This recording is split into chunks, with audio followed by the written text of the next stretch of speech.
may isang liwanag sa langit na hindi lang basta bituin. Kapag nakita mo ito, baka isipin mo maliit at simpleng ilaw lang. Pero ang totoo, isa itong buong galaxy na may bilyon-bilyong bituin. Ang liwanag na nakikita natin ngayon ay nagsimulang maglakbay 2 milyon at kalahating taon na ang nakalipas. Ibig sabihin kapag tumingin tayo rito, parang tumitingin tayo sa napakalayong nakaraan. Isa ito sa pinakamalapit na malaking galaxy sa atin. Kung gusto mong malaman ang tungkol dito at bakit ito mahalaga sa atin, panoorin mo ito hanggang dulo. Kaya naman simulan na natin. Ito ang Andromeda. Ito ang pinakamalapit na malaking galaxy sa atin. Isa itong napakalaking grupo ng mga bituin na umiikot-ikot sa isa't isa. Kapag tiningnan mo ito sa langit, parang maliit lang na kumpol ng ilaw. Pero ang totoo, bawat maliit na tuldok na yon ay isang napakalaking bituin. Kahit nasa layong 2 milyon at kalahating light years ito, nakikita pa rin natin ang liwanag nito. Ibig sabihin ang ilaw na nakikita natin ngayon ay naglakbay ng 2 milyon at kalahating taon bago makarating dito sa Earth. At sa bawat bituin na yon, posibleng may mga planeta, kometa at asteroids din, katulad ng nasa sarili nating solar system.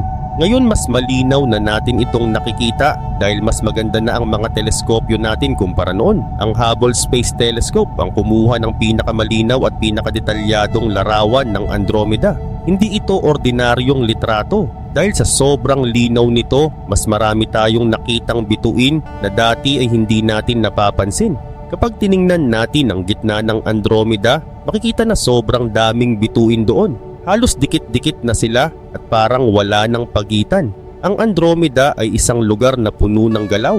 May mga banggaan ng mga bituin at gas. May mga pagsabog na tinatawag na supernova. At may malalakas na puwersa ng gravity na kayang humila at magbago ng direksyon ng ibang kalapit na galaxy.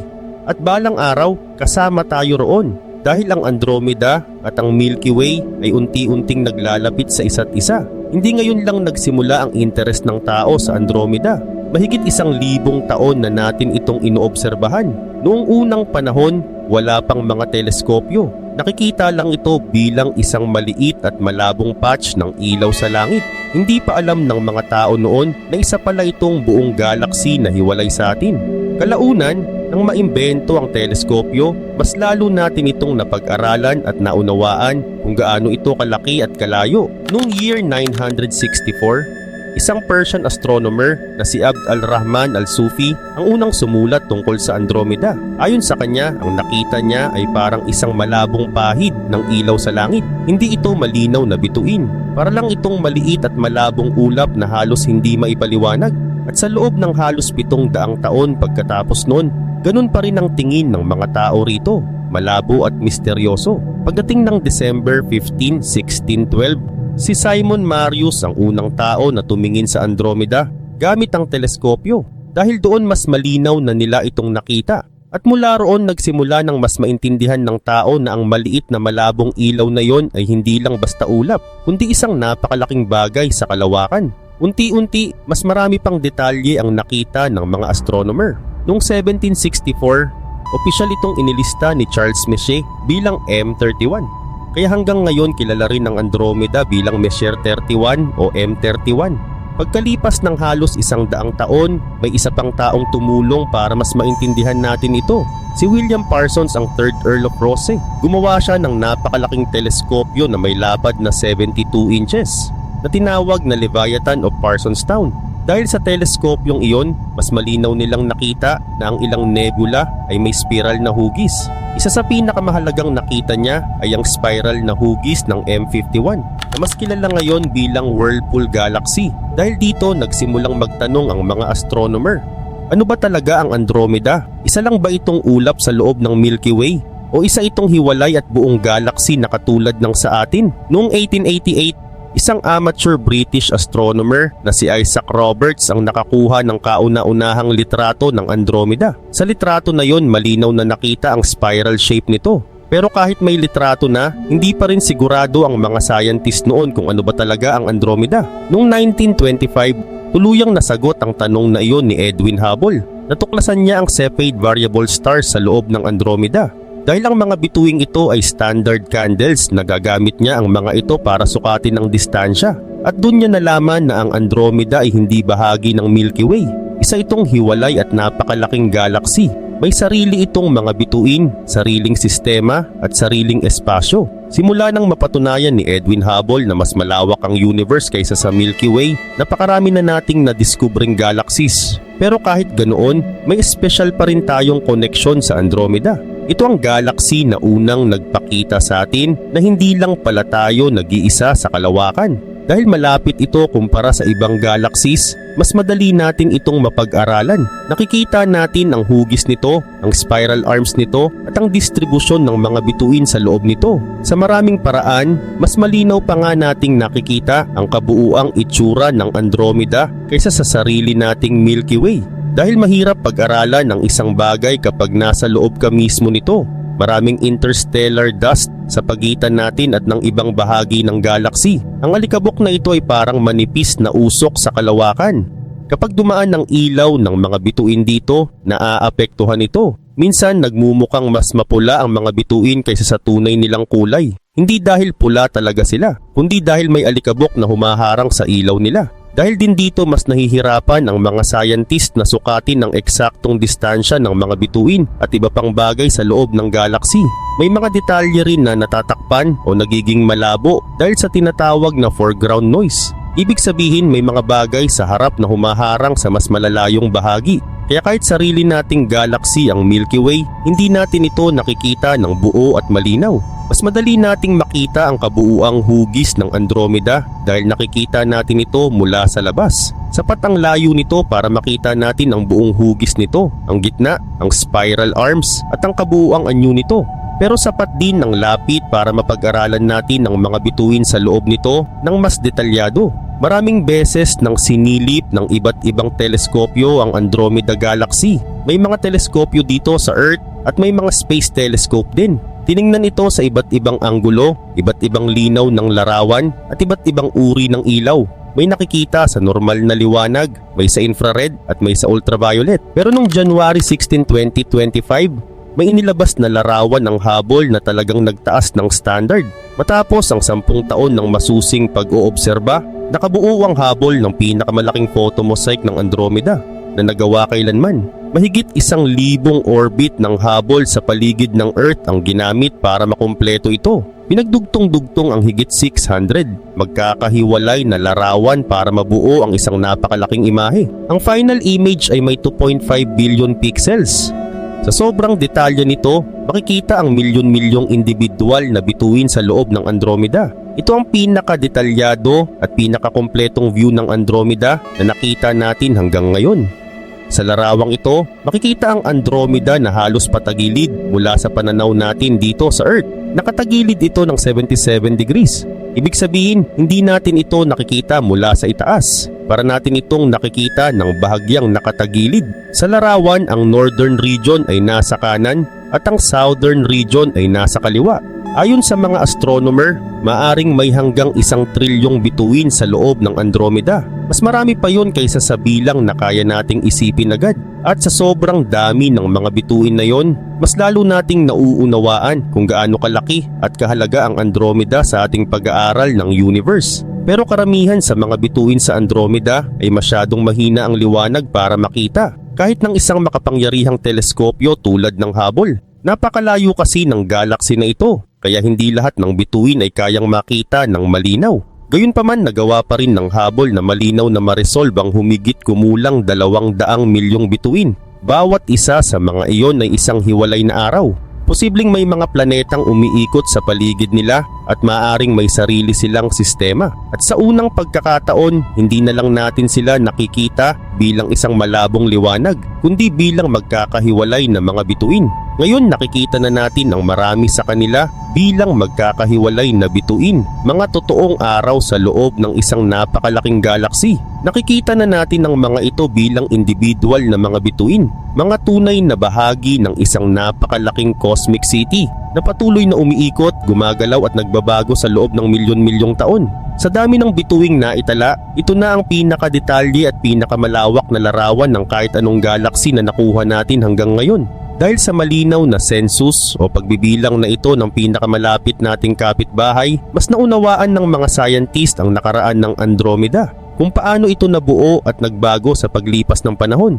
Mas naikumpara rin nila ito sa sarili nating galaxy, ang Milky Way. Nakita nila kung ano ang magkapareho at kung ano ang magkaiba sa dalawang galaxy. At higit sa lahat, mas nakakatulong ito para mahulaan kung ano ang posibleng mangyari sa Andromeda sa hinaharap, lalo na't patuloy itong papalapit sa atin sa loob ng napakahabang panahon. Alam natin na ang Andromeda ay isang spiral galaxy na may lapad na humigit kumulang 150,000 light years. May mga braso itong umiikot palabas mula sa gitna nito, parang malaking gulong na may mga paikot na guhit.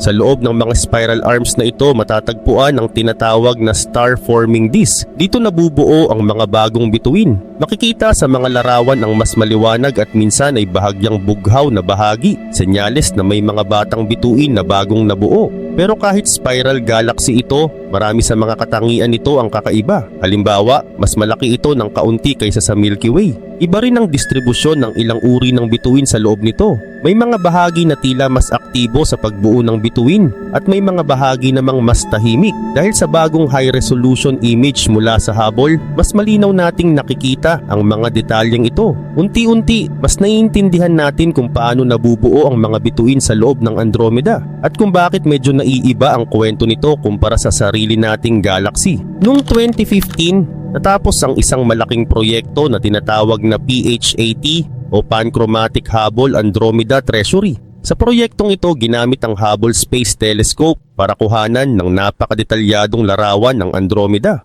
Mahigit 3 taon ginugol ng Hubble sa pagkuha ng larawan ng halos 1/4 ng star-forming disk nito. Hindi lang ito kinunan sa iisang klase ng ilaw. Gumamit sila ng 6 na spectral bands mula near ultraviolet hanggang near infrared. Mahalaga ito dahil iba-ibang klase ng bituin at materyales ang mas malinaw makita sa iba-ibang uri ng ilaw. May mga batang bituin na mas kita sa ultraviolet at may mga mas matatandang bituin at alikabok na mas kita sa infrared. Kapag tiningnan ang outer region ng Andromeda, may makikitang hugis elliptical na ring kung saan aktibong nabubuo ang mga bagong bituin. Matatagpuan ang ring na ito sa layong mga 10 kiloparsecs mula sa gitna o nucleus ng galaxy. Sa madaling salita, may parang malaking belt sa Andromeda kung saan tuloy-tuloy ang pagbuo ng mga bagong bituin.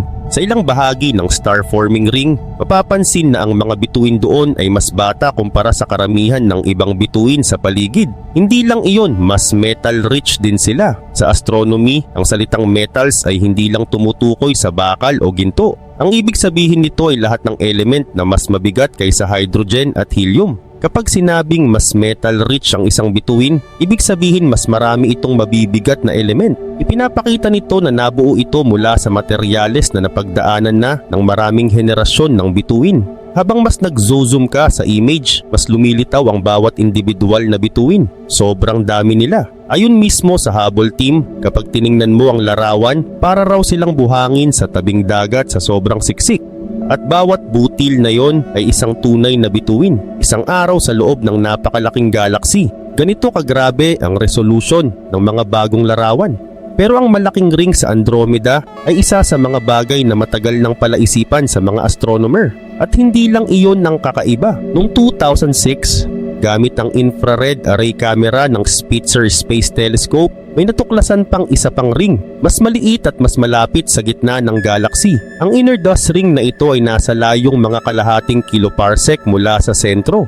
Nakakagulat ito dahil matagal na pala itong nasa harap natin. Noong una, inakala ng mga scientist na isa lang itong maliit na spiral feature. Parang normal na bahagi lang ng spiral arms na nag-overlap dahil sa pag-ikot ng mga bituin. Pero ngayon malinaw na may 2 ring sa Andromeda. At kapag may ganitong malinaw na pattern, hindi na ito basta aksidente o simpleng kakaibang hugis lang. Ibig sabihin, may mas malalim na dahilan kung bakit nabuo ang mga ring na ito. At yun ang patuloy pang pinag-aaralan ng mga astronomer hanggang ngayon. Sa loob ng maraming dekada, iniisip ng mga scientist na medyo relatively calm o tahimik ang kasaysayan ng Andromeda. Wala kasing malinaw na ebidensya noon na nagkaroon ito ng matinding banggaan sa nakaraan. Pero iba ang ipinapakita ng mga ring na natuklasan. Ayon kay David Black na nag-aral tungkol dito noong 2006, Ang mga dust ring na ito ay parang ripples in a pond, parang alon sa tubig na nanggagaling sa isang impact at sa isang tama. Kapag may bumagsak na bagay sa tubig, kumakalat ang mga alon palabas. Ganoon din ang maaaring nangyari sa Andromeda. Ipinapahiwatig ng mga ring na maaaring may bumangga rito noon. Posibleng isang mas maliit na galaxy ang tumama at dumaan sa gitna nito. At doon nagsimulang mabuo ang bagong kwento tungkol sa nakaraan ng Andromeda. Hindi pala ito kasing tahimik ng unang akala ng mga tao. Napagpasyahan ng mga scientist na ang mga ring na ito ay maaaring bakas ng isang banggaan sa pagitan ng Andromeda at isa sa mga kasama nitong mas maliit na galaxy, mga 200 million years na ang nakalipas. Parang bato na inihagis sa lawa. Kapag may bumagsak sa tubig, kumakalat ang mga alon palabas mula sa gitna.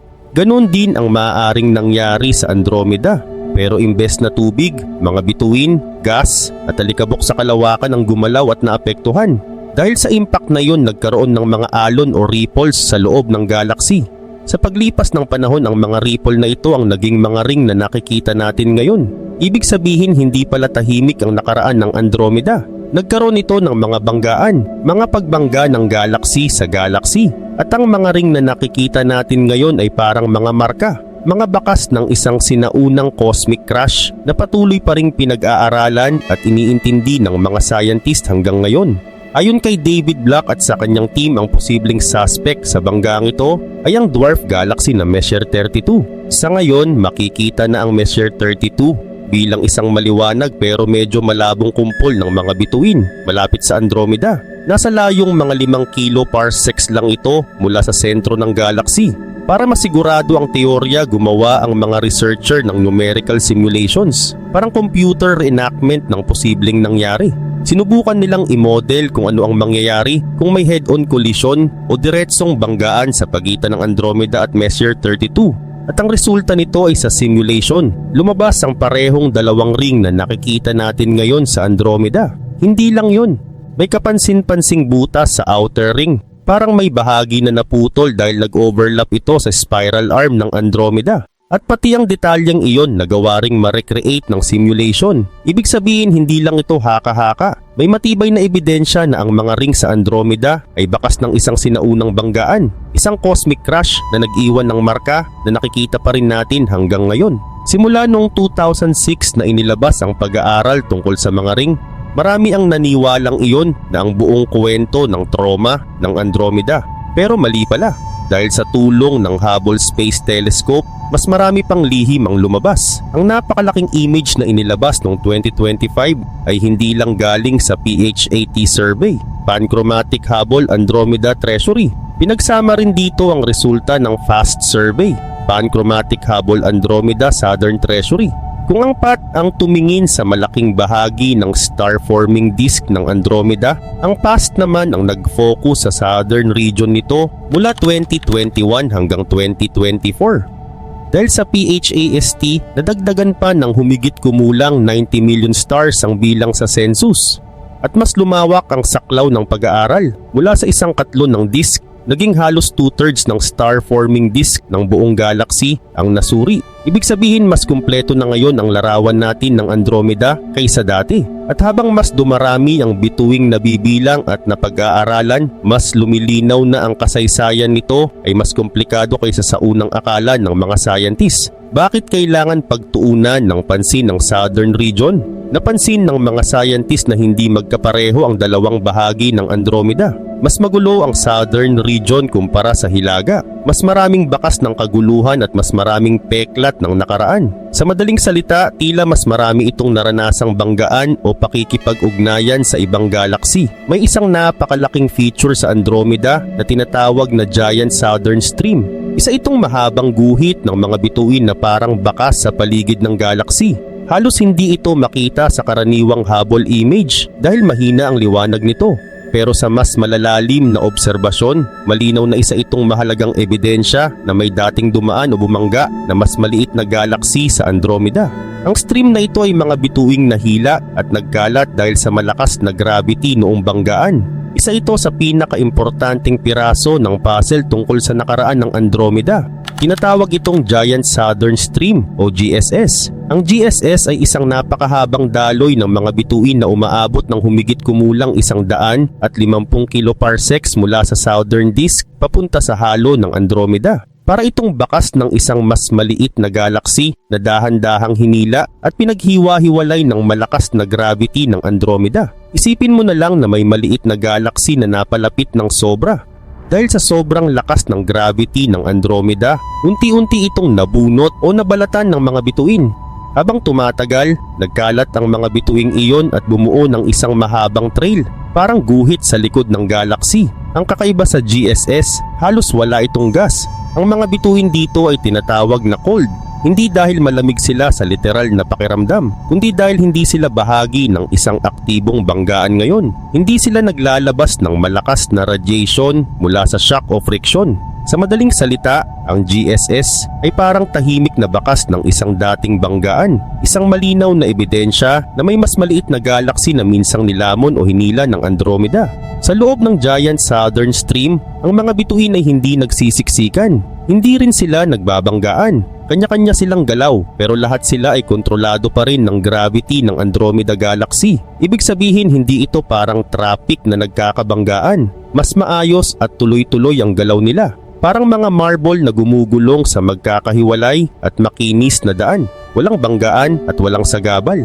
Tahimik ang galaw nila, pero malinaw na bahagi sila ng isang mas malaking kwento. Ang kwento ng isang mas maliit na galaxy na minsang napunit at unti-unting nahila ng mas malakas na puwersa ng Andromeda. Ang Giant Southern Stream kasama ang Messier 32 at ang inner halo ng Andromeda ay kabilang sa pinaka-metal-rich na bahagi ng galaxy. Sa astronomy, kapag sinabing metal-rich, ibig sabihin mas marami silang mabibigat na element kumpara sa karaniwan. At para sa ilang astronomer, ang pagkakapareho ng kanilang metallicity ay isang mahalagang pahiwatig. Maaaring hindi lang ito simpleng resulta ng isang maliit na banggaan. Posibleng produkto silang lahat ng mas malaking kolisyon sa nakaraan ng Andromeda. Mas malaki pa kaysa sa banggaang lumikha ng dalawang ring. Kung ganoon, maaaring may isa pang malaking galaxy na minsang nakipagbanggaan sa Andromeda. At kung totoo iyon, may isang pamilyar na galaxy na posibleng nasa likod ng mas malaking pangyayaring iyon. Isang galaxy na hindi lang bahagi ng nakaraan ng Andromeda, kundi maaaring bahagi rin ng ating hinaharap. Noong 2018, may isang pag-aaral na muling tumingin sa mas malaking banggaan sa kasaysayan ng Andromeda Galaxy at muli bumalik ang spotlight sa Messier 32.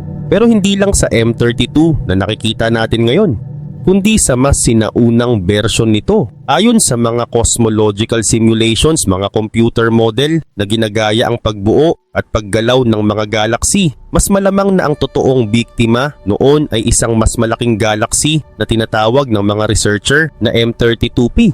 Ang P ay nangangahulugang progenitor o ninuno. Ibig sabihin, ang Messier 32 na nakikita natin ngayon ay maaaring tira o natirang core ng isang mas malaking galaxy na minsang bumangga sa Andromeda. Sa senaryong ito, ang M32PI ay mas malaki noon. Nang magbanggaan sila ng Andromeda, unti-unti itong napunit at nahila ng malakas na gravity. Ang mga natanggal na bituin ay maaaring bumuo ng mga bahagi ng halo at ng Giant Southern Stream. At ang natira, maaaring iyon ang maliit ngunit siksik na Messier 32 na nakikita pa rin natin hanggang ngayon. Noong nasa rurok ng lakas nito, ang tinatawag na M32P, ang mas sinaunang anyo ng Messier 32 ay isang metal-rich na galaxy na may mas nakatumbas ng humigit kumulang 25 bilyong suns.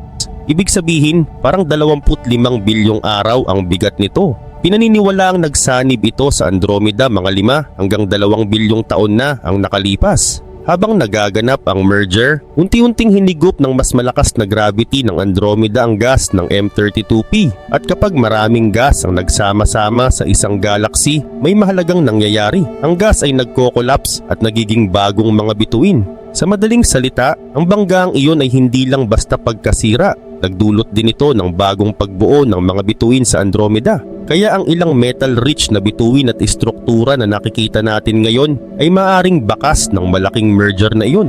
Isang pangyayaring tumulong hubugin ng Andromeda kung ano ito ngayon. Matapos ang malaking merger na posibleng kinasangkutan ng M32P. sumipa ang star formation sa Andromeda. Parang nagkaroon ito ng second wave ng pagbuo ng mga bituin. Tinatayang halos 1/5 ng mga bituin na nakikita natin ngayon sa Andromeda ay maaaring nabuo dahil sa banggaang iyon. May ilang bilyong bituin sa Andromeda na tinatawag na intermediate age. Hindi sila kasing tanda ng pinakaunang mga bituin, pero hindi rin sila kasing bata ng mga bagong nabubuo ngayon. Matagal itong palaisipan. Sa Milky Way mas malinaw ang pattern. Matatandang bituin sa bulge at halo, mas batang bituin sa disk. Pero sa Andromeda, tila may kakaibang halo ng edad. Kung ang mga intermediate age stars na ito ay nabuo noong merger sa M32P, posible na iyon ang paliwanag sa second wind nito. Parang nabuhayan muli pagkatapos ng malaking pangyayari. Kung tama ang hypothesis, ang M32 na nakikita natin ngayon ay maaaring ang natirang core ng dating mas malaking M32P. Ang M32 ay may central black hole na may mass na humigit kumulang 1.8 hanggang 5 million solar masses. Gamit ang mass ng black hole, natatantya ng mga astronomer kung gaano kalaki ang central bulge ng galaxy bago ito nagsanib sa Andromeda. Lumilitaw sa calculations na hindi ito ganoon kalaki. Ibig sabihin noong merger, hindi ito tuluyang nilamon papunta sa gitna ng Andromeda. Sa halip, ang natirang core ay nakaligtas at nanatili sa outskirts kung saan naroon pa rin ito hanggang ngayon. Parang tahimik na bakas ng isang sinaunang banggaan. Hindi lang nakaraan ng mahalaga, may kwento rin ang hinaharap. Bilang dalawang pinakamalaking miyembro ng tinatawag na local group, madalas isipin na ang Andromeda at Milky Way ay may malaking tsansang magbanggaan balang araw. Noong 2012, tinaya ng mga astronomer na papalapit ang Andromeda sa bilis na mga 110 kilometers per second. Posibleng maganap ang banggaan sa loob ng humigit kumulang 4 na bilyong taon. May nagbibiro pa nga ng pangalan para sa magiging resulta, Milkomeda. Pero hindi pa ito sigurado. Sa mas bagong pag-aaral, pinakita ni Till Sawala at ng kanyang team na maaring nasa 50%. Chance lang ang posibilidad na mag-merge ang dalawang galaxy sa loob ng susunod na 10 bilyong taon. Pwedeng oo, pwedeng hindi. Natapos na ang 10 taong effort ng PHAT at PHAST programs gamit ang Hubble Space Telescope. Pero hindi pa tapos ang kwento. Napakalaki ng image na nabuo, punong-puno ng detalye na patuloy pang sinusuri ng mga scientists. At hindi lang Hubble ang tumutulong.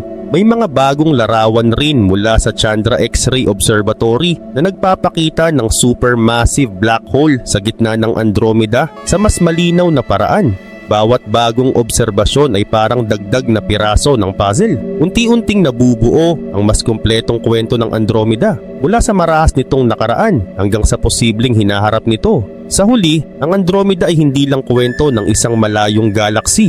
Isa itong paalala kung gaano kalaki ang universe at kung gaano kaliit ang alam pa natin tungkol dito. Kung nagustuhan mo ang paglalakbay na ito sa kalawakan, huwag kalimutang mag-subscribe at samahan kami sa susunod nating pag-explore ng mga hiwaga ng universe.